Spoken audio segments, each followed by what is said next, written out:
चलिए, good afternoon to all of you. As I saw your comments and many such type of comments I just read, and I just try to improve myself. Ki some comments were there ki sir, some noise coming out from your home. As already I told you ki yes, I just where I live surrounded by different types of houses, and neighborings are there. So it is very difficult to me just make you video in such a surrounding. In spite of that, I just it is my best effort to give you, right? So ignore that all parts. You just you should concentrate on my just only video whatever I am giving you, right? And yes, DK, I just also read your comments, right? Ki sir, you should just download the PDF of the books. It is just clear to all of you, right? So today I just consider your part, your suggestions, right? So मैंने आज उसको download किया, and one more comments was there कि sir please translate in English, right? So already I told you कि this is video not for only the English medium schools, but this is my motto कि just my contents or my teaching should reach far remote area, so that Hindi medium students also can just learn from me, gets benefited from this video, right? So this is my effort to just balance the between the both mediums, Hindi and as well as the English, right? आप concentrate कीजिए कि मैं क्या दे रहा हूँ उस पर. English no problem at all, आप उसको ट्रांसलेट कर सकते हैं. हिंदी तो आप मदर लैंग्वेज है, क्योंकि हम लोग कनेक्ट हैं, नेशनलिज्म के पार्ट पढ़ रहे हैं, तो Hindi is our mother language, right? तो सबको ये सीखना चाहिए. तो धीरे धीरे gradually I also improve myself on this platform, so that I can give you in a better way. I just present myself in a very nice way, right? चलिए, इसके बाद in spite of this, if any error is there you must comments. मैं daily मैं जाता हूँ, go through your comments and read दिए, and just try to improve day by day, right? चलिए, और मैं प्रयास करूंगा कि आप में भी यही होनी चाहिए कि where I can just found any mistakes in you, you should also correct it, right? चलिए, अब हम लोग whatever the demands from your side कि sir you should just start from the lesson from term 2, so that yes, I thought at the night ki it is beneficial for you also, because your examinations is coming very near. At the end of the before the examinations, this is my best effort to give you all the lessons at the time, so that you will get benefited from my video, right? चलिए, तो आज मैं start करूँगा second chapter से, nationalism in India. क्योंकि nationalism बहुत किया, तो नेशनलिज्म आई होप कि आपको सबको समझ में आ गया होगा कि नेशनलिज्म होता क्या है. तो जैसे मैंने फर्स्ट वीडियो में बताया था कि यूरोप से मैं कनेक्ट किया इंडिया में, कि इसीलिए फर्स्ट चैप्टर दिया गया था नेशनलिज्म इन यूरोप. तो उसी यूरोप से हमारे इंडिया में नेशनलिज्म पहुंचता है. तो अब क्वेश्चन पूछो कि क्या सर नेशनलिज्म पहले इंडिया में थी? नहीं सर, नहीं. नेशनलिज्म हमारे यहाँ थी, बहुत पहले से आ रही है. राम के समय में जो है हमारा जो एक कल्चर है, वेद समय में नेशनलिज्म की फीलिंग थी, लेकिन ये कहीं ना कहीं हिडन हो गई थी, गायब हो गई थी. धीरे धीरे जो है हमारे समाज में, जो सोसाइटी में जो विकृति आ रही थी, है ना, सो उसके कारण जो है हम लोग भूल चुके थे अपने कल्चर को, ट्रेडिशंस को. तो इस तरह से हमारे नेशनलिज्म की फीलिंग वहाँ पर दब जाती है. फिर इसको जगाने का काम कौन करेगा? हम देखेंगे कि इसी चैप्टर में हमारे गांधी बाबा आते हैं और बड़े मज़े से लोगों को जगा देते हैं. जैसे कि हम ये क्लास 8 जो अगर बढ़िया से जिनका कॉन्सेप्ट क्लियर होगा, वही इस चैप्टर को बढ़िया से लीड कर पाएंगे, समझ पाएंगे. मेरे प्रयास रहेगा, क्योंकि अगर डिटेल अगर हम ईच एंड एवरीथिंग अगर करेंगे तो क्लास 8 का ही जो है सारा चीज़ रह जाएगा, क्लास 10 छूट जाएगा. लेकिन मेरे प्रयास रहेगा कि दोनों का कनेक्शन बैठाते हुए मैं आप लोगों को पढ़ा दूं. जो क्लास 8 में बढ़िया से सीख लिए होंगे कि इस चैप्टर को पढ़ने में कोई दिक्कत नहीं होगी. And one thing more that कि मैं बहुत ही ईजिली नहीं बोल पा रहा हूँ, बहुत फास्ट बोल रहा हूँ, इसलिए कि ताकि वीडियो जो है मेरा जो है मोर देन 30 मिनट्स से नहीं हो. Within 30 minutes I want to just finish your topic, जैसे नेशनलिज्म इन इंडिया, ठीक है? तो नेशनलिज्म हम देख चुके हैं कि ये नेशनलिज्म क्या किया. नेशनलिज्म क्या किया? What is nationalism? What is the effect of nationalism? तो नेशनलिज्म जो है हमारा एक हमारे दुनिया के सामने एक नया कॉन्सेप्ट लेकर के आया, नेशन स्टेट। तो नेशन स्टेट के बारे में भी मैंने कॉन्सेप्ट दे दिया कि एक बाउंड्री के अंदर हमारे जितने भी स्टेट होंगे, जितने भी कल्चर आइडेंटिटी होगी, सपोज कर लीजिए कि ये मान लीजिए मैंने एक बाउंड्री खींच दिया और इस बाउंड्री में जितने भी लोग रह रहे हैं, जितने भी जो है जगह हैं, इस बाउंड्री के अंदर जो होंगे सबको एक अपने एक आइडेंटिटी होगी कि वी आर वन। सो ये फीलिंग्स वी आर वन इस बाउंड्री के अंदर, इसी को बोलेंगे हम लोग नेशन स्टेट। अगर जिसे इस बाउंड्री को पार करेंगे तो यहां भी तो कुछ बाउंड्री होगी, तो ये अलग नेशन स्टेट होगी, राइट। तो इसके कल्चर आइडेंटिटी हमारे साथ मैच नहीं कर सकता है। जिस तरह से हमारे नेबरिंग कंट्रीज जो है, पाकिस्तान है, चाइना है, नेपाल है, भूटान है, म्यांमार है ना, नीचे जितने भी अगल बगल देख रहे हैं उनकी एक अपनी अपनी बाउंड्री है। तो इसीलिए आप देखते होंगे कि बाउंड्री के बाहर गए तो वहां जैसे हमारे मछुआरे लोग जो होते हैं, मछली पकड़ने वाले जो होते हैं, समुद्र पार कर जाते हैं और फिर पकड़े जाते हैं। न्यूज़ में सुनते हो कि कई भारतीय मछुआरे जो पकड़ा गए और कई पाकिस्तानी मछुआरे भी जो इंडिया में आते हैं इसमें पकड़ा जाते हैं। तो ये पकड़ाने का कॉन्सेप्ट क्या है कि आप जो है एक बाउंड्री पार कर गए, अब दूसरे बाउंड्री में पार गए, आ गए, एक यानी दूसरे नेशन स्टेट में चले गए, ठीक है। तो वहां पर स्टेट बन गया, यानी एक नेशन बना, एक राष्ट्र बना। राष्ट्र में क्या है? फीलिंग्स है। किस चीज का फीलिंग है? आपकी अपनी एक आइडेंटिटी की फीलिंग है। अब क्या आइडेंटिटी है? आपकी एक कल्चर है, आपकी एक लैंग्वेज है, आपका एक कॉमन हिस्ट्री रहा है, वो सारा चीज आइडेंटिटी है। यही आइडेंटिटी बांध करके आपको एक फीलिंग्स लाता है, उसी फीलिंग्स को तो हम नेशनलिज्म कहते हैं। तो ये नेशनलिज्म हमारे इंडिया में कैसे आती है? ये फीलिंग्स ऐसे डेवलप होती है। तो बहुत सारे रेवोल्यूशनरीज आएंगे और उस रेवोल्यूशनरी में जो है जैसे कि पूरे दुनिया जो है लोहा मानती है हमारे गांधी बाबा को, है ना।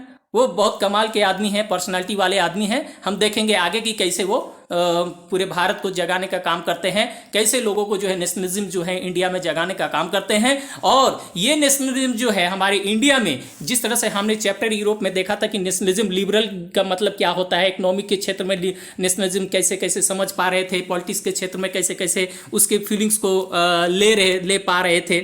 तो उसी तरह नेशनलिज्म में जो है हमारे इंडिया में जब जागते हैं तो different types of people, different type of community के जो लोग होते हैं उसको अलग तरीके से परसीव करते हैं, ग्रहण करते हैं कि भैया जो है हमारा जो है किस तरह से बॉन्ड आएगा। तो it is not a very easy task to just bring all the community of the people in under one roof, but it is become so easy only due to the efforts of our great revolutionaries, and one of them is our great personality, that is Gandhi ji, right. तो हम लोग अब देखेंगे कि कैसे कैसे यहां पर चला यहां पर, राइट। और एक चीज और बता दूं कि ये नेशनलिज्म लाने में जो है हम लोग न्यू सिंबल्स लिखे, आइकन्स बनाए, हाइम्स बनाए, पोएम्स बनाए, झंडा को हम लोग जो है क्रिएट किए, नेशनल बाउंड्री को क्रिएट किए। तो ये सब से हम लोग को पता चलता है कि हम नेशनलिज्म के फीलिंग से हम लोग जो है भर चुके हैं, ठीक है। तो अब यहीं पर एक किताब में देखते होंगे, एक आपके एनसीईआरटी की किताब में एक लाइन लिखी हुई है। क्या लिखी हुई? How did this concept emerge in India. ये लाइन आप देख पा रहे होंगे। यहाँ क्वेश्चन किया है कि इंडिया में ये कॉन्शियसनेस यानी चेतना जो है, नेशनलिज्म की जो फीलिंग है इंडिया में कैसे आती है, ठीक है।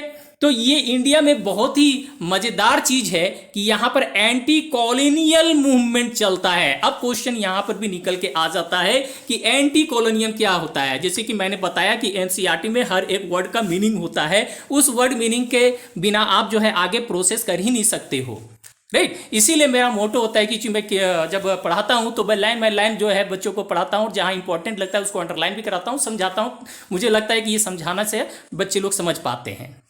अगर मेरा वीडियो बनाने का भी मकसद यही है कि भाई आप लोग को जो है टू दी पॉइंट जो है सारा चीज जो है आप लोगों को क्लियर कराता चला जाऊं, राइट। तो अब यहां पर देखोगे कि एंटी कॉलोनियल मूवमेंट क्या है। तो सबसे पहले क्वेश्चन एक निकल के आ जाते हैं, what do you mean by the colony.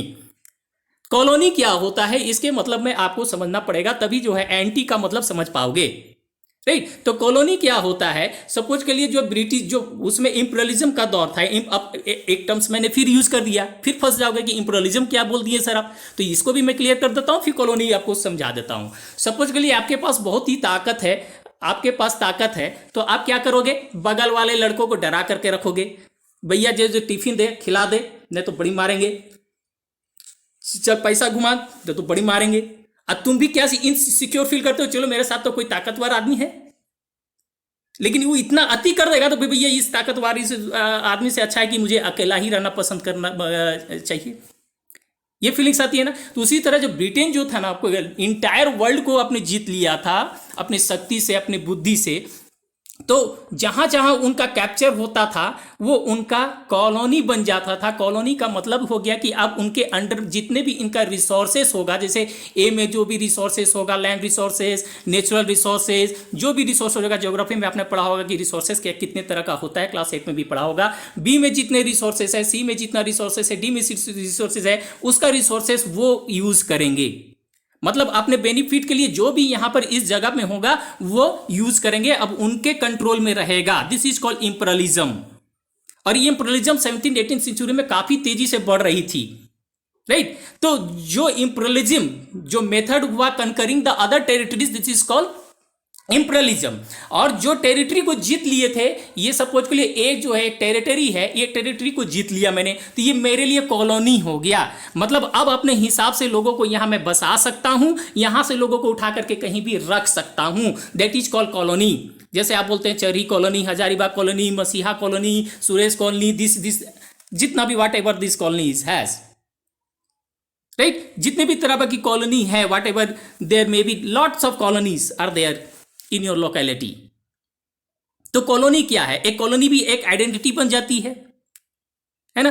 तो अब बोलोगे कि सर एंड ये तो कैसे ये मूवमेंट में काम करेगा, कैसे नेशनलिज्म के फीलिंग लाएगा? यस, ए में भी, बी में भी, सी में भी किसी के अंडर में जो है वो चल रहा है, पावर चल रहा है। तो वो जो जिसके अंदर में ये कंट्रोल है, तो क्या यहां आपकी भलाई का काम करेगा? वो तो अपने फायदे के लिए ना तुम पर जीत रखा है। तो जो अपने फायदे के लिए वो तुम पर जीत रखा है, तो तू एक्सप्लॉइटेशन नहीं करेगा, अत्याचार ही नहीं करेगा तुम पर। बोलेगा कि 12 घंटे नहीं 20 घंटे तक काम करो, तुमको करना पड़ेगा क्योंकि उसको बेनिफिट लेना है।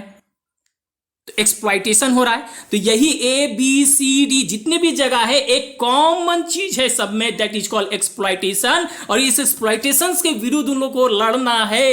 यही विरुद्ध लड़ने का फीलिंग्स जो आ गया, दैट इज कॉल्ड नेशनलिज्म। अब सब एक हो जाएंगे कि हाँ भाई तुम्हारा भी वही दुख है, मेरा भी वही दुख है।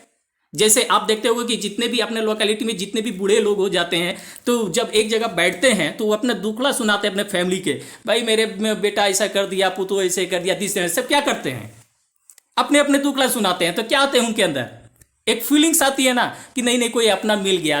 डेली टाइम जो है 4 बजे फिक्स कर लेते हैं, बैठना है, सब मिल जाते हैं वहां पर, पार्क में, बिल्डिंग, कहीं भी बैठने की जगह होता है, मिलते हैं और अपना एक जो है शेयर करते रहते हैं।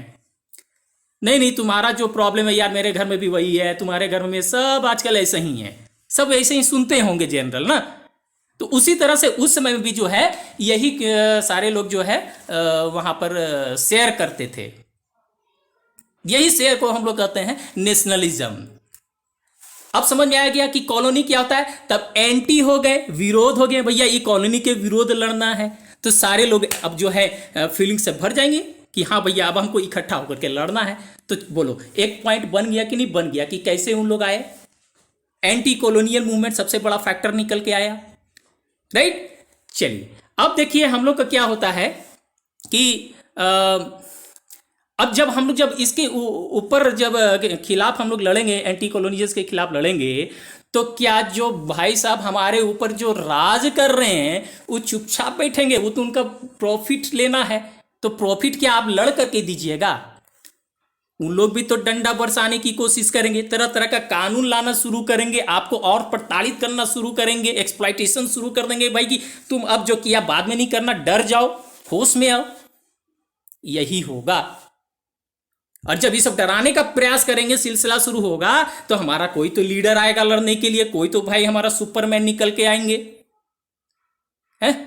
तो देखेंगे हमारे सुपरमैन कैसे एंट्री आते हैं, कैसे इंडिया को जगाते हैं। जैसे फिल्मों में देखते होगे कि जो है कई जो है सपोज के लिए कोई सीन है, जो लड़के जा रहे हैं, छेड़ रहे हैं, बस एंट्री कहाँ से हो जाते हैं हीरो का पता भी नहीं चलता है, और हीरो जो है उस कॉलोनी के लिए, लड़के के लिए भी जो है वाह वाह हो जाते हैं, है ना। तो हमारे जो है इस सोसाइटी के लिए, हमारे जो इस नेशन स्टेट जो अभी क्रिएशन नहीं हुआ है हमारे इंडिया में, वो नेशन स्टेट बनने के कगार पर होगा। हमारे एक हीरो नहीं मैं बोलूंगा, कई सारे हीरो होते हैं, लेकिन जो मुख्य लीड करेंगे हमारे उस फिल्म में वो हमारे हैं गांधी जी, राइट। चलिए अब हम लोग आगे देखते हैं।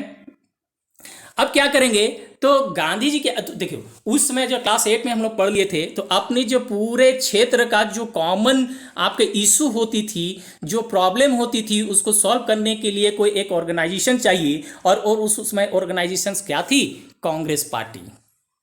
इसी कांग्रेस पार्टी के अंदर में जो है सारे मूवमेंट को चलाया जाता है। हम लोग देखेंगे, क्लास 8 में भी देखे थे, नॉन कॉपरेशन मूवमेंट हो, चाहे खिलाफत मूवमेंट हो, चाहे जो है आपका जो है सिविल डिसोबीडियंस मूवमेंट है, चाहे जो है क्विट इंडिया मूवमेंट है, तरह तरह का मूवमेंट जो है चलता है कांग्रेस पार्टी के अंडर में ही, क्योंकि वो सबसे बड़ी पार्टी थी जो सारे लोगों का जो है वहाँ पर समस्या को हल करने का प्रयास किया जाता था डिफरेंट लीडर के द्वारा। ठीक है, तो इस चैप्टर में हम लोग मेनली जो देखेंगे 1919 के बाद जो सिनेरियो होती है हमारे इंडिया में, बहुत ही तेजी से बदलती है सिनेरियो। क्यों 1919 के बाद सिनेरियो तेजी से बदलती है, क्योंकि यही हमारे 1915 में 9 जनवरी 1915 में हमारा हीरो का एंट्री होता है साउथ अफ्रीका से। Yes, you can guess him now, who is he is our who nation father, that is called Mahatma Gandhi, right. तो महात्मा गांधी हमारे जो है यहाँ पर एंट्री लेंगे बड़े दमदार तरीके से, राइट। और हम देखेंगे कि कांग्रेस पार्टी कैसे जो है मूवमेंट को लीड करेंगे, और उस मूवमेंट को कैसे कैसे जो है डिफरेंट कम्युनिटी, कैसे कैसे डिफरेंट एरिया के लोग उसको कैसे अपने हिसाब से उसको समझ पाते हैं, राइट। जैसे कि आपको समझ को लो कि मैं एक एग्जांपल दूं, एक मैथ्स अगर कोई बनाया जाता है या कोई सॉल्यूशन दिया जाता है, तो क्लास में जितने बच्चे होते हो तो उसको अलग अलग तरीके से समझ पाते हो। अगर एक तरीके से समझ पाते तो उसको सब एक तरह से सॉल्यूशन कर देते, कोई अपने ढंग से आंसर देते हो, कोई अलग तरह से देते हो। इसका मतलब सबको उसको अपने अपने हिसाब से समझा और उसको अपने अपने तरफ से एक्सप्रेस कर रहे हो। तो ठीक उसी तरह नेशनल मूवमेंट जो यहाँ इंडिया में शुरू की गई, सारे लोग जो है अपने अपने हिसाब से उसको समझ रहा था और एक्सप्रेस कर रहा था मूवमेंट में। तो कैसे कर रहा था, कैसे परसीव कर रहा था, डिफरेंट टाइप ऑफ कम्युनिटी के द्वारा हम लोग इसी चैप्टर में देखेंगे। ठीक है, चलिए अब देखिए आपका जो है फर्स्ट टॉपिक आ जाता है। क्योंकि इतना इंट्रोडक्शन मैंने बताया नेशनलिज्म इंडिया में कैसे आता है, तो अब आपको इस इंट्रोडक्शन से बहुत थोड़ी बात समझ में आ गई होगी कि इंडिया में, यानी जो यूरोप से चल के आई नेशनल मूवमेंट और हमारे इंडिया में कैसे इफेक्ट किया, थोड़ी बात आपको समझ में आ गई होगी, आई थिंक सो। अगर नहीं भी आई होगी तो कॉमेंट कर देना, उस चीज़ को मैं फिर से क्लियर कर दूंगा नेक्स्ट वीडियो जब आएगी, राइट। चलिए अब आपका फर्स्ट टॉपिक है द फर्स्ट वर्ल्ड वार, खिलाफत and non cooperation movement, right. तो ये बहुत ही बड़ा टॉपिक है, ठीक है। देखो इसमें 3 टॉपिक आ जाती है आपका, एक तो फर्स्ट वर्ल्ड वार, फिर खिलाफत, फिर नॉन कॉपरेशन मूवमेंट। ये सारे जो है आपस में जो है इंटरकनेक्टेड सेंटेंसेस है, राइट। ये जितना भी है सारे इंटरकनेक्टेड है। फर्स्ट वर्ल्ड वार का इफेक्ट्स क्या होगा, खिलाफत मूवमेंट का क्या होगा और नॉन कॉपरेशन मूवमेंट का क्या होगा, ये तीनों टर्म्स आपने जो है क्लास 8 में पढ़ रखा है। फिर भी जो मैं ज़्यादा समय ना दे करके थोड़ी मुख्य बिंदु पर चर्चा करते हुए आगे मैं बढ़ूंगा, ठीक है। तो फर्स्ट वर्ल्ड वार 1914 में स्टार्ट होता है। बोलोगे सर वर्ल्ड वार ये कौन सा कॉन्सेप्ट आ गया, तो वर्ल्ड वार तो बहुत सुने होंगे, ठीक है। तो फर्स्ट वर्ल्ड वार यानी अभी तक सेकेंड ही हुआ है, लेकिन अगर दुनिया इससे सचेत नहीं होगी तो हो सकता है भविष्य में थर्ड वर्ल्ड वार हो जाए। लेकिन ऐसा हम जैसे मेरे मानना है कि ऐसा नहीं हो सकता। क्यों नहीं हो सकता, उसका बहुत सारे कारण है, उस पर मैं अभी चर्चा नहीं कर सकता। लेकिन ये 2 विश्व युद्ध जो हमारे सामने हुए, जो 2 second and first world war जो हुआ हमारे विश्व के पटल पे, उससे क्या नुकसान हुआ, आज भी जो है जापान में जाओगे तो उसका आप जो है उसका क्या इफेक्ट्स पड़ रहा है। आज तक जो वहाँ के बच्चे अपंग पैदा लेते हैं, इतनी हेवी वहाँ डिस्ट्रक्शंस हुई न्यूक्लियर वेपन्स के द्वारा। तो उसमें जो न्यूक्लियर वेपन्स थे कुछ सेलेक्टेड कंट्रीज के पास होती थी, लेकिन आज जो है लगभग जो है कई सारे कंट्रियों के पास जो है ये न्यूक्लियर वेपन्स हो गए। सारे एक दूसरे को डराते धमकाते रहते। इवन आपका साउथ कोरिया एक छोटा सा भाई जो है हमारा जो है बड़े बड़े भाई को जो है डरा धमका के रखता है कि अगर तुम करोगे तो हम 10 को फेंक देंगे। अब बता लो, छोटा भाई तो मूर्ख ही है, तो क्या बड़ा भाई भी मूर्ख हो जाएगा? वो कहेगा 10 तो हम 100 पटक देंगे, 100 तो 200। तो इससे नुकसान किसका होगा? दोनों साइड से होगा नुकसान, इसलिए केवल डरा डरम की, जिसको कोल्ड वार की बात चलेंगे। चलिए एक नया वर्ड्स आ जाएगा कोल्ड वार, उसके बारे में अभी हम लोग नहीं जानेंगे क्योंकि इस चैप्टर में आपका उतना नहीं जानना है। केवल फर्स्ट वर्ल्ड वार जब 1914 में जो पूरे विश्व में होती है, फर्स्ट वर्ल्ड वार में जो है वर्ल्ड जो है दो ग्रुप में बढ़ जाता है। एक को बोलते हैं एलाइड पावर और एक को बोलते हैं एक्सिस पावर। ये दो पावर में जो है बढ़ जाते हैं पूरे वर्ल्ड, जिसको हिंदी में बोलते हैं मित्र और एक को बोलते हैं धुरी राष्ट्र। ठीक है, तो एलाइड में जितने भी जो है उस समय जो पावरफुल थे, ब्रिटेन थे, है ना, रशिया थे, फ्रांस थे, अमेरिका थे, ये सारे लोग आ जाते हैं। फिर एक्सिस पावर में तो थे जर्मनी थे, ऑस्ट्रिया थे, है ना, ये सारे कुछ कंट्री थे, है ना, बहुत सारे कंट्री थे, सब अपने अपने हिसाब से ग्रुप बना लिए थे। जिसको जिस ग्रुप में अपना जो है बेनिफिट नज़र आया उस ग्रुप में वो शामिल हो गए। तो मैं केवल अब इस पर डिटेल नहीं जाऊंगा फर्स्ट वर्ल्ड वार में, बस मैं एक बता दे रहा हूं। तो जब वहां पर जो विश्व युद्ध शुरू हो गई तो इसका इफेक्ट पूरे वर्ल्ड पर पड़ना था, इसीलिए इसको वर्ल्ड वार बोलते हैं। क्योंकि एक कंट्री की वार नहीं थी, इसमें कई सारे वर्ल्ड जो है मोर देन 2, 3, 4, 5 कंट्रीज आकर के ग्रुप बना लिए थे और इसका इफेक्ट जो है पूरे वर्ल्ड में पड़ा था, इसीलिए इसको हमने बोले वर्ल्ड वार। कहीं जो वेपन से डिस्ट्रक्शन हुआ, कहीं तो इकोनॉमिक क्राइसिस हो गया, कहीं पॉलिटिकल क्राइसिस हो गया, तो इसका इफेक्ट कहीं ना कहीं किसी न किसी रूप में हर जगह हर वर्ल्ड में पड़ा। That's why its names is termed as world war. ठीक है, तो फर्स्ट वर्ल्ड वार हुआ। अब तो इसका जब 1914 में हुआ तो ये हमारे गांधी जी कहाँ थे? अफ्रीका में ही लड़ रहे थे अपने बड़ी होशियारी के साथ। क्या लड़ रहे थे? वहां पर जब गए थे वकालत करने के लिए, एडवोकेट जब पूरी पढ़ाई हो गई थी उनकी, तो अपना हाथ साफ करने के लिए गया। हाथ साफ करने का मतलब क्या? गंदा हाथ नहीं था उनका। हाथ साफ करने का मतलब था कि अपने प्रैक्टिस को और जो है निखारने के लिए गए थे, अपने प्रैक्टिस करने के लिए गए थे कि भाई जो मैं एडवोकेशन की पढ़ाई की हूँ, एडवोकेट की पढ़ाई की हूँ, वो मेरा जो है अब प्रैक्टिस में उसको उतारना है, लड़ने जाना है। ठीक है, तो गुजरात का ही जो है एक व्यापारी थे, मर्चेंट थे, तो उनसे उनकी भेंट होती है। और चूंकि वो भी गांधी जी भी कहाँ से थे? गुजरात से थे।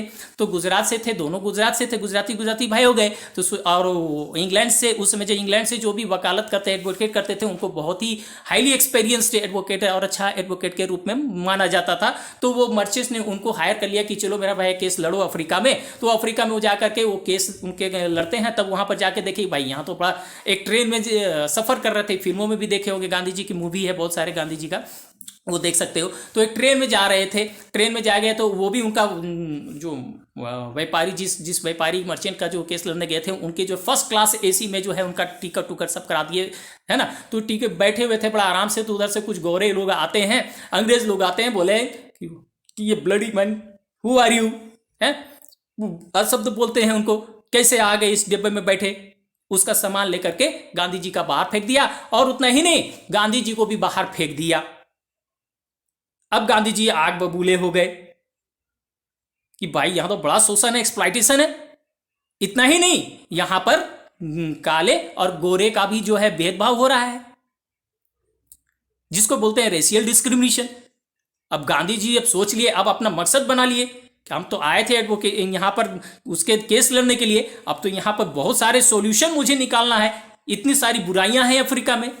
लड़ते लड़ते जो है बहुत कुछ वहां पर किया। डिटेल में नहीं जाऊंगा गांधी जी के बारे में, अफ्रीका के बारे में पढ़नी। तो वहां पर ये सारे काम किए, और वहीं पर ये सारे मूवमेंट को लीड करने का एक मास खोजा, एक साधन खोजा। उस साधन था उनका क्या? सत्याग्रह। ये सत्याग्रह यहीं अफ्रीका से है, उन्होंने स्टार्ट किया। अब क्वेश्चन आता है कि सत्याग्रह क्या है सर? तो बहुत कोई बोल देते हो कि सत्याग्रह मतलब सर सत्य की खोज, to search for the truth. अरे भाई वो तो हिंदी मुझे भी आती है, to search for the truth. Actual meaning क्या है? एक मैं एग्जांपल से इसको समझा पाऊंगा, आप समझ पाइएगा। सपोज के लीजिए आपके घर में आप ही सपोज कर लीजिए कि आपको पढ़ने के लिए आपको जो है कंप्यूटर की जरूरत है, और अपने मम्मी पापा से खूब डिमांड कर रहे हो कि भैया मुझे कंप्यूटर चाहिए। मम्मी पापा बोल रहे हैं अभी तुमको क्या जरूरत है? नहीं ले देंगे, पैसा वैसा नहीं है, बहुत तरह की बात बोल देंगे, समझाएंगे। तुम जिद पकड़ लोगे, नहीं हमको चाहिए, हमको चाहिए, परेशान कर देते हो। फिर क्या करेंगे पेरेंट्स? उस चीज को खोजेंगे, तलाशेंगे कि क्या कंप्यूटर लेना इसके लिए जरूरी है। जब वो देखेंगे कि नहीं इसका नीड है, कंप्यूटर का वाकई में आजकल का नीड है, तब वो क्या करेंगे कि ठीक है चलो तेरा डिमांड सही है, पूरा कर देते हैं। वो भी खुश हो गया बंदा, बिना लड़े हुए झगड़े हुए, बिना रूसे फूले हुए है, कंप्यूटर वो भी ले लिया। वाह वाह, उसको भी एक ताकत आ गई, वाह ये तो बड़ा मजेदार है टूल्स मेरा। सत्याग्रह। तो क्या हुआ, पेरेंट्स ने जो मांग रखी गई थी आपके द्वारा, पेरेंट्स ने उसको सर्च किया, फाइंड किया कि क्या ये मांग करना जायज है, सही है, तब जाकर के उसके मांग को फुलफिल किया गया। और गांधी जी भी वही टूल्स अपनाए। अंग्रेजों के समझ वो मांग करते थे कि भाई जो हम मांग कर रहे हैं वो सही है, आइए जज कीजिए, सही है, हम जो इनजस्टिस के खिलाफ खड़े हुए हैं आप उसको मानिए। मजबूर कराते थे अंग्रेज को, कैसे कैसे मजबूर कराते थे वो हम देखेंगे आगे। तो गांधी जी जो देखे कि हाँ भाई, वो अंग्रेज देखते थे कि भाई से गांधी जी का मांग तो सही है, पूरा करो भाई, जीतते चले जाते थे, इनको पावर आ गया। वहां से एक हथियार, यही सत्याग्रह का हथियार अब अपने साथ ढो करके इंडिया में लाएंगे, और इसी हथियार को पूरा जोर से घुमाएंगे इंडिया में, और अंग्रेज इस हथियार से सरेंडर करते चले जाएंगे। धीरे धीरे जो है सारे लोग इनके शरण में। यहां तक ये सत्याग्रह जो टूल्स लेकर के आए थे ना, तो हमारे रविंद्रनाथ टैगोर जो है उन पर उपहास करते हैं कि सत्याग्रह, अंग्रेज इतना क्रूर व्यक्ति, इस सत्याग्रह टूल से इसको हरा देगा, नॉन वायलेंस से हरा देगा, ये बूढ़ा पगला गया है। गांधी जी बोले वेट वेट वेट मेरे बाबा वेट। जब उन्होंने, आगे देखूंगा, चंपारण विद्रोह, खेड़ा विद्रोह और जो है अहमदाबाद का जो विद्रोह जो है उन्होंने सब सरेंडर, मैंने अंग्रेजों को झुका दिया, तब रविन्द्रनाथ टैगोर को होश आया, नहीं नहीं नहीं, ताकत है भैया, इनमें ताकत है। तब उसी समय गांधी जी उनको टाइटल दे देते हैं महात्मा, तब नाम उनका पड़ा महात्मा गांधी। राष्ट्रपिता भी उनका टाइटल देने वाले हमारे सुभाष चंद्र बोस है। एक्चुअली कल के वीडियो में मैं भूल गया था श्रद्धा नमन करने के लिए, कल जो है हमारे 23 जनवरी को किनका था, 23 जनवरी क्या था, सुभाष चंद्र बोस का, यस, उनका पुण्यतिथि हम लोग मनाए थे, ठीक है। तो वही सुभाष चंद्र बोस भी जो है, यही सुभाष चंद्र बोस जो है टाइटल देते हैं हमारे गांधी जी को, क्या टाइटल देंगे, राष्ट्रपिता। कब देंगे वो आगे देखेंगे, ये चैप्टर अलग है, क्लास 8 में डिटेल हम लोग इसमें पढ़ाए हैं हम सब, अगर याद होगा तो ठीक है, अदरवाइज भी नेक्स्ट कभी वीडियो में मैं बना दूंगा, राइट। तो चलिए अब देखेंगे कि 1930 से 1918 के बीच में बहुत सारे हार्डशिप्स आ जाते हैं उस वर्ल्ड में, पूरे वर्ल्ड में, ठीक है। तो ये हार्डशिप्स क्या है, हार्डशिप्स बहुत ही मुश्किलों का सामना करना पड़ा लोगों को। अरे भाई सपोज के लिए आपके सोसाइटी में कोई ला करके बम पटक दे, क्या होगा, हो सकता है रोड टूट जाए, आप आज जा नहीं सकोगे, हो सकता है कितने घर बिल्डिंग उड़ गए होंगे, कितने जाने चली गई होंगी, मतलब वहां पर ट्रेड, वहां पर बिजनेस, वहां पर स्कूल, वहां पर के हॉस्पिटल, वहां के खाने पीने में दिक्कत, हर चीज का सामना करना पड़ सकता है आपको। तो ये तो वर्ल्ड वॉर था भाई, इसका तो इफेक्ट्स मैंने बताया, पूरे वर्ल्ड में छीटा पड़ा, लड़ रहे थे कोई और उसका नुकसान भुगतना पूरा पूरा विश्व को। इकोनॉमिक क्राइसिस, लड़ रहे थे अंग्रेज, क्योंकि इंडिया भी एक कॉलोनी थी ना, अंग्रेजों ने जबरदस्त आकर के यहां पर हम लोग पे कब्जा कर लिया और यहां से बेनिफिट उठा रहे थे भैया, यहां का land resources, climate resources, whatever the resources are there, और are utilize by them without any restrictions, ठीक है। तो यहां पर क्या हो गई, अंग्रेज बोले कि भाई अपने अपने रिसोर्सेस दो मुझे, कैसा रिसोर्सेस, ह्यूमन रिसोर्सेस, भैया हमारा अंग्रेज, मैं लड़ रहा हूं दुश्मनों से, यहां पर जितने मुझे सोल्जर्स लाओ। अंग्रेज इंडियंस लोग को बोला गया जबरन, जिसको बोलते हैं फोर्स्ड रिक्रूटमेंट, फोर्स्ड रिक्रूटमेंट क्या, जबरन। किसी के घर में हट्टे खट्टे व्यक्ति देख लिया जाता था, बैठा करके जीप में चल, लड़ने नहीं चलना है, ये हालत थी उसमें। तो बहुत कोई डर से घर से ही निकलते थे, भाई कब अंग्रेज आएंगे, उठा के गाड़ी से लेकर के बैठ करके चलो बॉर्डर पर लड़ने, लड़वा देगा भाई। Force recruitment, that is called force recruitment, जबरदस्ती भरो। 1970 की कहानी है ये।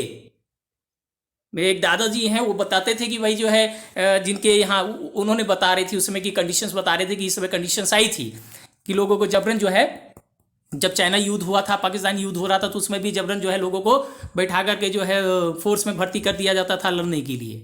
तो इंडिया की बात बता रहे हैं, इंडियन सरकार थी उसमें, 1947 में आज़ाद थे 1970 के बाद, तो इंडियन लोग ऐसे कर रहे थे हमारे, तो अंग्रेज थे, राइट। तो अंग्रेज लोग आए तो फोर्स रिक्रूटमेंट कराना शुरू कर दिया, लोगों में गुस्सा उबल गया, है ना। तो अब यही गुस्सा जो है देखेंगे एक नेशनलिज्म का फीलिंग ले आएगा। क्यों ले आएगा? क्योंकि सारे लोगों का तो एक ही जो है टाइप है, वो टाइप क्या है? एक्सप्लॉयटेशन, अंग्रेजों का अत्याचार, राइट। तो अब शॉर्टेज ऑफ फूड भी हो जाएगा लोगों के पास। कैसे शॉर्टेज ऑफ फूड होगा? जितना भी खाना था, जितना भी रिसोर्सेज था खाने का, सब जो है वर्ल्ड वार में भेज दिया जाता था। जिस तरह से आपके यहाँ एरिया में सपोज कर लिया आज सब्जी का, टमाटर का या फिर प्याज का भाव बढ़ जाता है, कॉस्ट बढ़ जाता है। क्यों? क्योंकि वो सारे सप्लाई जो है कहीं ना कहीं बाहर भेजे जा रहे हैं, आपके एरिया में कम पड़ जाता है, जिसके कारण उसकी महंगाई बढ़ जाती है। तो ये इकोनॉमिक्स का एक चैप्टर है, वो पढ़ाएंगे, डिमांड सप्लाई दोनों कैसे इंटरकनेक्टेड है ना। किसी चीज़ का दाम घटना, किसी चीज़ का बढ़ना कैसे होता है, किसी चीज़ का शॉर्टेज हो जाता है, क्राइसिस हो जाता है, तो दाम ऑटोमेटिक बढ़ जाता है। सपोज कर लीजिए आप लोग 10 आदमी हैं और मेरे पास सपोज कर लो 2 पेन है, सभी को जरूरत है ये 2 पेन, लेकिन लेगा कौन? तो इस मैंने किया कि भैया जो है इस 2 पेन का दाम, इस एक पेन का दाम मैं रखूंगा 40 रुपया।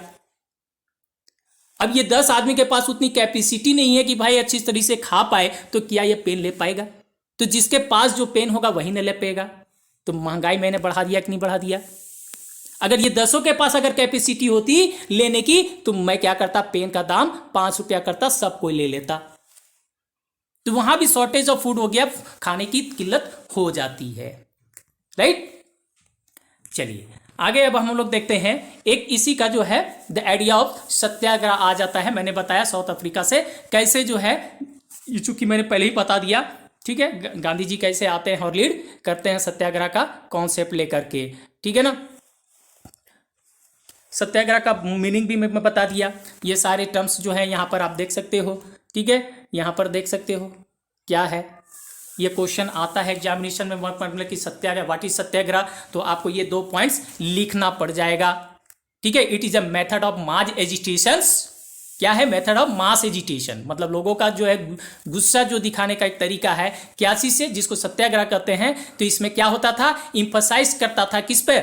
द पावर ऑफ ट्रूथ, सच्चाई के ऊपर जो है करना चाह रहा था, ठीक है। तो सत्याग्रही, तो आप सपोज कर लो कि, और इससे क्या होता था ना, देख लो, तो अंग्रेज के सामने बैठ जाओ। उन लोग क्या करते थे, अंग्रेज के सामने बैठ जाते थे, धरना मार देते थे। जैसे आपका धरना प्रदर्शन होता है, धरना प्रदर्शन का मतलब क्या होता है? प्रोसेशन निकालना, जुलूस निकालना किसी के खिलाफ। सरकार हाय हाय हाय हाय करके देखते होगे आज का बैनर लेकर के करते हैं, क्यों? ध्यान आकर्षित करने के लिए, उस सिस्टम के खिलाफ जो अन्याय हो रहा है उसके प्रति जो है आकर्षण करने के लिए, जो भी उससे संबंधित अधिकारी लोग होते हैं उसका ध्यान आकर्षित करने के लिए ही प्रोक्लेमेशन निकाली जाती है, सॉरी प्रोसेशंस निकाली जाती है। तो उस समय भी जो है अंग्रेज के समक्ष जो है लोग जो है धरना करते थे कि अंग्रेज देखो ये गलत हो रहा है, आप इंक्वायरी कीजिए, इसको सही है, हम आपको नहीं मारेंगे। तो इसके लिए क्या करना पड़ता था? अंग्रेजों का जो कॉन्शियसनेस है, जो चेतना है, उसको हिलाना पड़ता था, डुलाना पड़ता था। क्या हाथ जाकर के हिला देता था ब्रेन पकड़ करके? नहीं। तो उसका कुछ मेथड्स होता होगा ना, है। सपोज के लिए कि अंग्रेज के किसी के घर में या किसी के घर में जाकर के एक भिखारी है, बेचारा जो है धरना मैंने प्रदर्शन कर दिया, भाई हमको भीख दो, जो है मेरे घर में जो है कोई नहीं है, ये दिस दैट करके करते हो, और तुम्हारे माइंड में बना हुआ है इन लोग का तो आदत ही ये भीख मांगने का। अब बेचारा वो तेरे घर, अब तुम डेली घुस रहे हो, आ रहे जा रहे हो, उस पर तुमको नजर पड़ रही है कि भिखारी यहीं पड़ा हुआ है भाई। एक दिन तुम्हारा मन जो है क्या करेगा?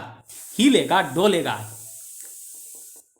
परिवर्तित हो जाएगा, जिसको मैं बोलूं शुद्ध भाषा में तो परिवर्तित हो जाएगा, चेंज हो जाएगा, ट्रांसफर हो जाएगा। किसके वे में? Towards that beggar man. उस गरीब के लोग के पास जाओगे, बोलोगे हाँ भाई क्या गरीबी है, चलो दिखाओ तो उसके घर में जाओगे, देखोगे, कहोगे हाँ वाकई में यहाँ इसको दिक्कत है। बोलो क्या मांगते हो? कि सर मुझे पैसा दे दीजिए, मेरी तकलीफ दूर हो जाएगी, सॉरी।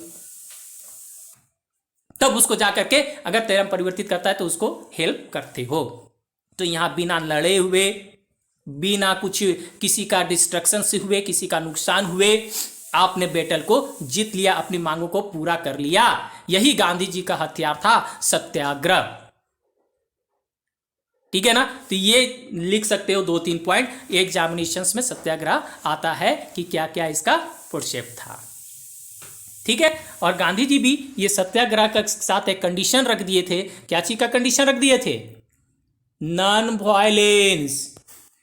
यही तो सत्याग्रह है ना, कि हम केवल आपके ऑपरेसर यानी जो अत्याचार करने वाले हैं उनके हृदय को परिवर्तित करेंगे, उनके ब्रेन को ट्रांसफॉर्म करेंगे without any use of violence. That is called satyagraha. और हम देखेंगे आगे जितने भी मूवमेंट शुरू होगा, गांधी जी उसमें कंडीशन रखते हैं non violence, non violence, non violence. और यही नॉन वायलेंस के परेशान हो जाते हैं हमारे जो यंग लीडर होते हैं, वो गांधी जी से क्या गया है, नॉन वायलेंस करता रहता है, भीख मांगते रहता है, कुछ होता नहीं, इतना देर हो जाता है, सीधा एक्शन लो। इसलिए हम देखेंगे चंद्र बोस, सुभाष चंद्र बोस जैसे गरम लीडर आएंगे, जवाहरलाल नेहरू जैसे यंग लीडर आएंगे, है ना। और देखेंगे जो है भगत सिंह देखेंगे, चंद्रशेखर आजाद देखेंगे, राम प्रसाद बिस्मिल देखेंगे, बहुत सारे लोग आते हैं गांधी जी के ये मेथड से तंग होकर के अपना नया नया एक्शन लेने लगते हैं। लेकिन गांधी जी ही ऐसे व्यक्ति हैं जो अंग्रेजों को लोहा मनवाने पर मजबूर कर देते हैं। सपोज को एक बदमाश बच्चा है, उसको डेली 2 थप्पड़ लगाते जाओ, वो बदमाश तो समझता है तो बदमाश है, थेथर हो गए, बोलते हो थेथर हो गया, सुनता ही नहीं है। लेकिन उसी बदमाश बच्चे को अगर प्रेम से अगर समझाने की कोशिश करो तो उसका थोड़ा हृदय परिवर्तित हो जाता है, चलो कर देते हैं। तो माना कि नहीं माना? तो सबसे बिग मेथड्स किसका यूज हुआ? भाई गांधी जी का।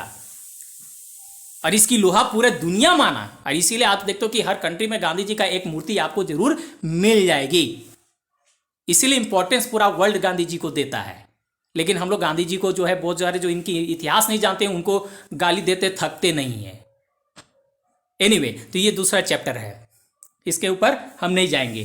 तो अब क्या करेंगे, सत्याग्रह का टूल्स लेकर के वो जैसे ही इंडिया में आते हैं 1950 में, तो 1960 में एक कांग्रेस का अधिवेशन होता है। उस अधिवेशन में होता क्या है उस समय कि 1917 में हमारे एक किसान नेता होते हैं राम प्रसाद शुक्ल, उनको पता चलता है कि गांधी जी जो मसीहा, उनके जब तक उनका नाम पूरे विश्व में फैल चुका था, जो अफ्रीका में वो कर रहे थे, उनका नाम जो है इंडिया में भी फैल चुका था। ओ हो हमारे गांधी बाबा जल्दी आइए, we are waiting for you, come and see, just try to solve our problems, we are waiting for you eagerly. Gandhi ji पहुंच जाते हैं अंततः 9 जनवरी 1915। और इसीलिए हम लोग 19 जनवरी को हम लोग क्या मनाते हैं? 9 जनवरी को भारतीय प्रवासी दिवस। 9 जनवरी को जो इंडिया दूसरे देशों से हमारे इंडिया में जो आते हैं, ठीक है, इसी खुशी में जब गांधी जी 9 जनवरी में आए थे। एक करंट अफेयर्स मैंने आपको बता दिया। चलिए, अब क्या होता है कि जब गांधी जी आ जाते हैं 1970 में, तो बिहार में चंपारण एक जगह है, चंपारण जिला है, जगह नहीं बोलूंगा, ठीक है। चंपारण डिस्ट्रिक्ट में क्या होता है ना कि वहां पर एक 3 कठिया प्रोसेस था। 3 कठिया क्या होता है कि अगर 3/20, मतलब अगर आपका 20 भाग है, उसमें 3 भाग में आपको नील की खेती करनी पड़ेगी। नील समझते हो ना, डाई, जो नील पहले धोती और पजामा में जो नील लगाते थे, चमकाते थे, नील, उजाला नील, सफेद नील और क्या क्या नील, अब सब गायब हो गया। तो वो नील जो होता था नेचुरल तरीके से होता था, प्रोडक्शन किया जाता था प्लांटेशन करके, इंडिगो जिसको बोलते हैं इंग्लिश में, इंडिगो जो है फार्मिंग करना पड़ता था। तो 3 भाग में, लेकिन इसमें नुकसान क्या होता था ना कि नुकसान ये जो है प्लांट जो है फर्टिलिटी ऑफ सॉइल जो होती थी उसको रिड्यूस कर देती थी, जो हर साल रिड्यूस होता था। और रिड्यूस होने के कारण जो है खेती अच्छी हो नहीं पाती थी, और टैक्स भी जो है ज़्यादा लेते थे।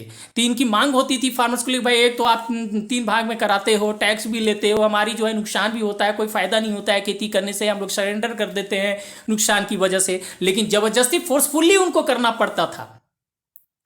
और इसी सिस्टम के अगेंस्ट में कोई विरोध उठाने वाले थे ही नहीं।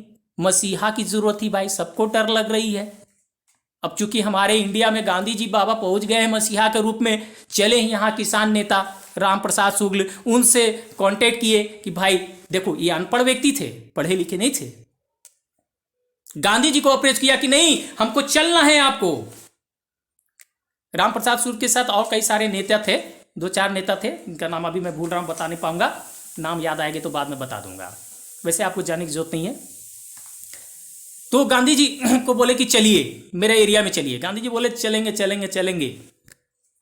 कलकत्ता में अधिवेशन हो रहा था एक समय, वहां ही लोग पहुंच गए, बाहर नारा लगा रहे हैं गांधी जी की जय, गांधी जी की जय। इनको मिलने ही नहीं दिया जा रहा था गांधी जी से। गांधी जी ने आवाज सुना, बोलो कौन है जी, बुलाओ उसको अंदर। अरे तुम फिर यहां पहुंच गए, नहीं सर हम तो आपको ले ही के जाएंगे चाहे जो हो जाए। गांधी ने डिसाइड कर लिया अच्छा ठीक है चलो। जब वो चंपारण चलने की तैयारी होती थी, वहां के चंपारण के डिस्ट्रिक्ट के जो ऑफिसर थे उनको मना कर दिया आने से कि भाई ये तुम मत आओ। क्यों? क्योंकि जानते थे वो जहां गांधी जाएगा विरोध कर देगा, डिस्टर्बेंस कर देगा पीस को। उनको आने नहीं दिए। ठहरे ये भी एडवोकेट, जो होगा देखा जाएगा, तुम्ही को ज्यादा कानून आता है, हमको भी कानून आता है, तुम्हारे ही देश से मैं कानून की पढ़ाई करके आया हूं, देखता हूं कि कैसे मुझे तुम रोक लोगे। गांधी जी आए चंपारण में किसी तरह से। अब गांधी जी वहां देखे कि भाई यहां तो बड़ा दयनीय स्थिति है, वाकई में जो मांग है वो जायज है, इसके खिलाफ लड़ना यही तो सत्याग्रह है। गांधी जी यही तो बोलते थे, कारण को ढूंढो, कारण पहचान लो, अगर सही है तो उसके लिए फाइट करो, दैट इज कॉल्ड सत्याग्रह। इन्होंने देखा कि वाकई में जो है कारण सही है, जो प्रदर्शन हो रहा है सही है, इसके लिए मांग रखना जरूरी है। मांग को रखा, काफी समर्थन में इनके जुट गए भीड़। इतनी भीड़ हो गई कि कंट्रोल करना मुश्किल हो गया उस भीड़ को। तो वहां के जो अधिकारी लोग थे, अंग्रेज लोग, समझे कि नहीं सही में बोल रहे हैं, झुकना पड़ गया। सक्सेस हो गया मूवमेंट, इनका सत्याग्रह मूवमेंट। अब यहां से ये एक्सेलरेट हो जाएंगे, एकदम फुल पिकअप गियर पकड़ लेंगे। Oh I am also reader, I can do something. जब इनकी चर्चा पूरे और अन्य देशों में हुई, हड़कंप मच गई। क्या बात कर रहे हो गांधी जी, एक छोटे से बिना मारे डारे धमकाए वो वहां का फुल डिमांड्स को पूरा करवा दिया चंपारण। इनवाइट हुआ फिर गुजरात में इनका, है ना। तो हम बता चुके हैं, इसमें डिटेल पूरा नहीं जाएंगे। इसी चंपारण विद्रोह में ही जो है उपहास उड़ाए थे रविन्द्रनाथ टैगोर, में बता चुका हूं। अब ये चले अहमदाबाद। वहां पर कपड़ा मजदूर मिल जो थे, वहां पर जो कपड़ा मिल के जो मजदूर थे, उनकी डिमांड थी कि भाई हमारी जो है तनख्वाह बढ़ाया जाए, सैलरी बढ़ाई जाए। क्यों सैलरी बढ़ाई जाए? क्योंकि वहां के मालिकों ने, वहां पर प्लेग फैल चुकी थी अहमदाबाद में, जिस तरह से अभी कोरोना फैल गया था, सारे फैक्ट्री बंद हो गई थी, चूंकि सारे मजदूर भाग गए थे, है ना। सबको अपने जान प्यारा है, काम तो बाद में देखेंगे, जान है तो जहान है। तो वही सिस्टम वहाँ प्लेग हो गई थी, प्लेग फैल गई थी, महामारी थी। जिस तरह से हमको ये कोरोना को भी एक महामारी जो है घोषित कर दिया गया है, उसी तरह उसको भी महामारी, एपिडेमिक जिसको बोलते हो, पेंडेमिक, वो जो है पेंडेमिक उसको घोषित कर दिया गया। अब जो है वहां पर वादा किए भाई कि मेरा फैक्ट्री बंद हो जाएगा। तो वहाँ के जो मालिक लोग थे फैक्ट्री के, उन्होंने वादा किया कि जो यहाँ पर रह करके करोगे उनकी जो है बोनस डबल कर दूंगा, परसेंटेज बढ़ा दूंगा, सैलरी बढ़ा दूंगा। बहुत सारे वादे किए। तो बहुत सारे लालच भी होता है, तो लालच के कारण रुक गए कि चलो फिर प्लेग के बाद हमारी स्थिति अच्छी हो जाएगी, कम से कम एटलीस्ट सैलरी डबल हो जाएगी, है ना। तो वो वहां पर रुके। लेकिन जब ये सामान्य हो गया, स्थिति जब सामान्य हो गई, तो यही मजदूर लोग जो है मांग किए कि भाई हमारा बोनस दिया जाए, हमारे जो है सैलरी बढ़ाई जाए। डिनाई कर दिया उन लोग। कैसा सैलरी भाई, हद एक्सपेक्टेशन का। एक तो हम लोग अपने जान पर खेल करके आपके यहाँ प्रोडक्शन किया और आप फिर जो है डिनाई कर देते हो। इन लोग भी ताक में थे कोई लीडर आ जाए। और सत्याग्रह का जो है फॉर्मूला इन्होंने देख लिया चंपारण में गांधी जी के द्वारा। गांधी जी को फिर इन्वाइट किया गया। गांधी जी वहां गए, चूंकि गुजरात से उनका अपना लगाव था कि चलो भाई अपना एक स्टेट चलते हैं। अहमदाबाद में भी गए, फिर वहां भी सत्याग्रह का यूज किया। वहां का मालिकों को सरेंडर होना पड़ा गांधी जी के समय। ठीक है भैया, हम जो है एक एग्रीमेंट करते हैं, इनको जो है जितना वादा किए थे उतना नहीं, कम से कम 30% जो है हम एक्स्ट्रा देंगे। चलो कुछ तो बढ़ा करके दिया, सरेंडर करवा दिए। अब इसी तरह खेड़ा में चले गए। खेड़ा में क्या था, किसानों का समस्या थी। फिर वहां पर किसानों की समस्या थी। क्या समस्या थी? वहां पर जो है क्रॉप्स जो है फेल हो चुका था, डिस्ट्रॉय हो चुका था, है ना, फेमिन आ चुकी थी। लेकिन वहां के जो टैक्स कलेक्टर थे टैक्स लेने से चूक नहीं रहे थे, जितना टैक्स लेते थे उतना ही मांग रहे थे। फेमिन आ गया तो इससे क्या है, कहीं से लाओ कहीं से दो। अरे भाई खाने को लाला पड़ा है, बोलता है कि पैसा दे दो, कोई देगा? या तो मारेगा या तो मरिए जाएगा, यही दो काम करेगा ना। इन लोगों ने फिर गांधी जी को अप्रोच किया, गांधी जी वहां गए, फिर वहां पर जो है उनका साथ जो है हमारा कौन देंगे, सरदार वल्लभ भाई पटेल देते हैं। और यहीं से जो है सरदार वल्लभ भाई पटेल का नाम जो है सरदार यहीं से पड़ता है, बारदोली मूवमेंट के वहां से।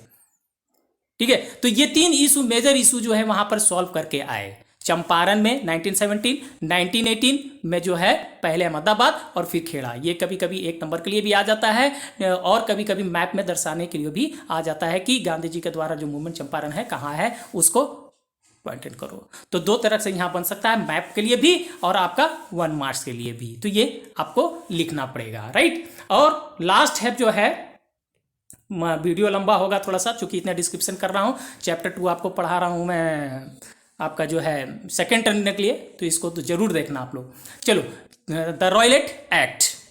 अब ये रॉयलेट एक्ट क्या है, एक नया कॉन्सेप्ट आकर के आ गया भाई, रॉयलेट एक्ट आ गया भाई। अब क्या हुआ कि उस समय जो है बहुत सारे विरोध प्रदर्शन हो रहे थे अंग्रेजों के खिलाफ। पहले तो अभी तो सब सोया हुआ था इंडिया से, लेकिन ये क्या रिवोल्यूशनरीज लोग आकर के और गांधी जी आकर के ऐसा जगाया, ऐसा लोगों को जगाया कि हलचल पूरे समाज में हो गया।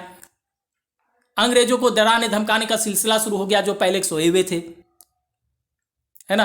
पहले भी होता था लेकिन उतना असरदार नहीं होता था, लेकिन 1990 के फेज के बाद हम लोग जब देखते हैं कि ये फुल फ्लेज में आ जाता है, अंग्रेजों को डराने का काम हो जाता है। अंग्रेज घबरा जाते हैं कि भाई इसी तरह से आंदोलन होते रहेगा, इसी तरह से हमारे अगेंस्ट में सब एक्शन लेते रहेंगे, तब तो फिर हमको एक दिन बोरिया बिस्तर बांध करके हमको इस जगह से जाना पड़ेगा, इस कॉलोनी को हमको त्यागना पड़ जाएगा, है ना। तो लालच बुरी बला, तो इनको बेनिफिट है। तो रॉयलेट एक्ट क्या नाम पड़ा कि एक सिडनी रॉयलेट नाम करके एक जो है जज थे, ठीक है, ब्रिटिश के, वो रिटायर्ड हो गए थे। तो एक कमेटी बैठी थी कि कमेटी जाओ वहाँ पर देखो कि क्या वहाँ पर जो है, याद करो जो 1919 बना था एक्ट, क्लास 8 में पढ़े हुए 1919 एक्ट में, ठीक है, जो है जो है हमारा प्रांतीय और जो है केंद्रीय रूप में जो है लेजिस्लेटिव असेंबली की स्थापना करने से संबंधित जो है, ठीक है। तो रॉयलेट एक्ट जो है उसी को कमेटी बैठाएगी कि जाओ तो देखो तो भाई जो 1998 के अनुसार जो हम लोग कानून बनाया था उसके अनुसार क्या भारतीय लोग कहाँ तक अपने आप को जो है शासन चलाने की स्थिति में है, इंक्वायरी करो जा करके। तो रॉयलेट एक्ट में भी वही बात आई कि भाई ठीक है बनाता हूँ विरोध। तो ये सारे विरोध प्रदर्शन, सॉरी ये टर्म्स मैंने शायद दूसरा कनेक्ट कर दिया इसलिए सॉरी, शॉर्ट में मैं बता रहा हूँ इसको, रॉयलेट एक्ट को। तो रॉयलेट एक्ट क्या हुआ कि सर सिडनी रॉयलेट एक्ट नाम का अधिकारी था, उन्होंने बोला कि भाई अगर ये रिवोल्यूशनरी को अगर शांत करना है तो एक कानून ले आओ। क्या कानून ले आओ? बिना वकील बिना दलील अरेस्ट कर लो, ठीक है, कोई बहस नहीं होगी। जैसे अभी किसी क्रिमिनल को पकड़ते हो तो क्या होता है, कोर्ट ले जाती है, कोर्ट भी उसका वकील जो होते हैं आपस में जो है लड़ते हैं कि नहीं भैया सही है गलत है, उसके बाद कोर्ट निर्णय लेता है, फैसला लेता है, तो काफ़ी देर हो जाती है इस फैसला सुनाते सुनाते, है ना। तो ये रॉयलेट एक्ट बोला कि नहीं, अब किसी को भी सस्पेक्ट के आधार पर, किसी संदेह के आधार पर, किसी को संदेह हो गया कि भैया वो अंग्रेज के खिलाफ बोल रहा है या सिस्टम के अगेंस्ट बोल रहा है, उसको अरेस्ट कर लिया जाएगा और जेल में डाल दिया जाएगा। उसमें कोई वकील नहीं आएंगे, कोई बहस नहीं होगी। तो भाई तो बड़ा अजीब हो गया।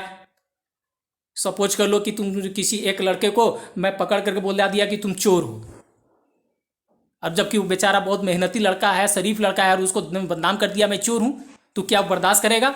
हो सकता है कि सुसाइड भी कर ले इस बदनामी से, क्योंकि उसके पास हिम्मत नहीं है किसी के सामने बोलने का, सुसाइड कर लेगा बेचारा।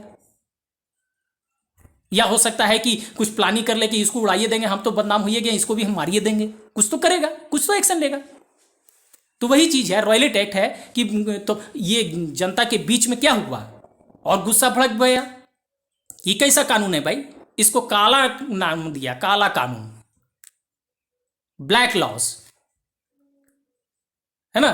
तो क्या हुआ कि इसी के जो है एक्टिविटी को, जितने भी रिवोल्यूशनरीज एक्टिविटी हो रही थी उसको शांत करने के लिए रॉयलेट एक्ट लाया गया। और फिर ये रॉयलेट एक्ट के बाद जब देखेंगे तो गांधी जी हमारा और फुल फॉर्म में आ जाएंगे और बहुत तरह के एक जो है मूवमेंट चालू करेंगे जो लोगों को जोड़ कर रखने का काम करेंगे। राइट, हम देखेंगे कि non civil disobedience movement, non cooperation movement, ये सारे चीज लाएंगे।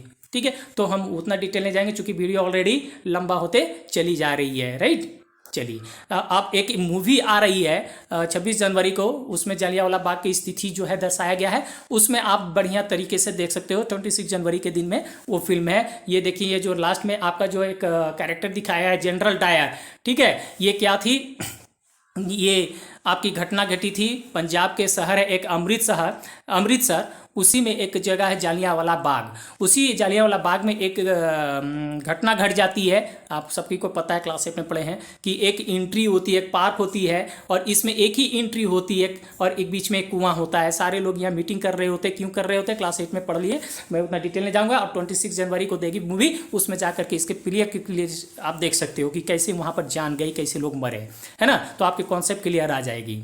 तो उसमें क्या है, जनरल डायर आया को पता चले कि भाई वहाँ पर जाकर के लोग जो मीटिंग कर रहे हैं आपके खिलाफ, ओ मेरे खिलाफ, चलो। तो इसने क्या किया, इस एंट्री को बंद कर दिया। सारे जो है बंदूक यहाँ पर चलाने लगे, अंधाधुंध गोली चलाने लगे। क्या बूढ़े, क्या बच्चे, क्या महिलाएं, सारे लोग मारे गए। इस कुआं में जो कूद कूद के जान दिए, कुआं भर गया। आज तक की इतनी हिस्ट्री में इतना क्रूर घटना कभी नहीं हुई थी। Never such type of incident occurred in the history before.